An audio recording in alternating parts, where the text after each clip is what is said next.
So let's proceed. Public forest lands or forest reserves, unless declassified and released by positive act of the government, so that they may form part of the disposable agricultural lands of the public domain, are not capable of private appropriation. So that is the rule. As to these assets, kaning mga timberland, the rules on confirmation of imperfect title do not apply. Given this postulate, the principal issue to be addressed turns on the question of whether or not the areas in question have ceased to have the status of forest or other inalienable lands of the public domain. So that is the question that must be resolved by the Honorable Court. Forests, in the context of both the Public Land Act and the Constitution, classifying lands of the public domain into agricultural, forest, or timber, or mineral lands and national parks, do not necessarily refer, okay?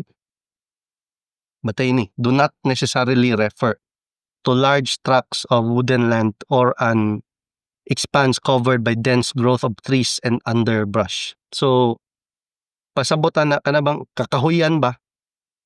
Maskin pa o kanang yutaa wala na mga punuan, puros na siya balas, puros na commercial properties nakapuyo, nakabarog, puros na hotels ang naa.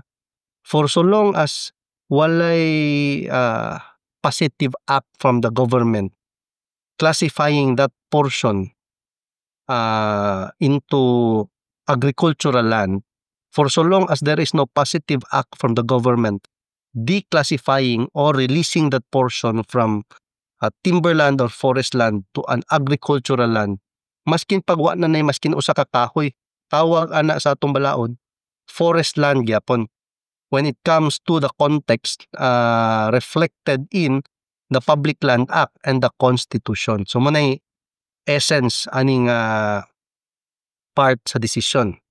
As we stated in another case, so a forested area classified as forest land of the public domain does not lose such classification, okay? Does not lose such classification. Importante na ha.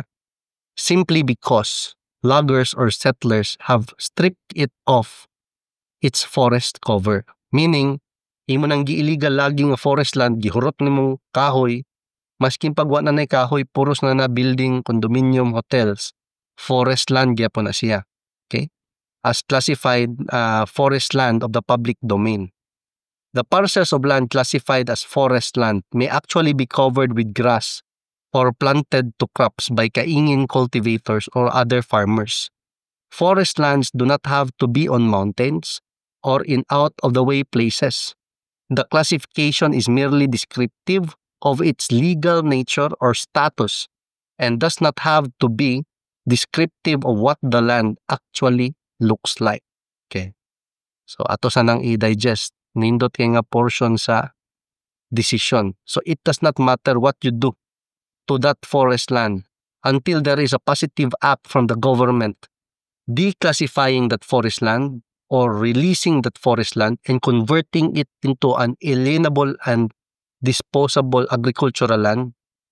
Maskin wa na'y punuan, way kahoy, that is still a forest land. Ang iyang classification, okay? It will not affect the classification because it can only become an alienable and disposable land pursuant to a positive act of the government declassifying it or releasing it from being part of the forest lands. Okay? So, in the next decision, next episode, we will talk about the Regalian Doctrine as discussed in this land registration case. Okay? So, I'll see you in the next episode.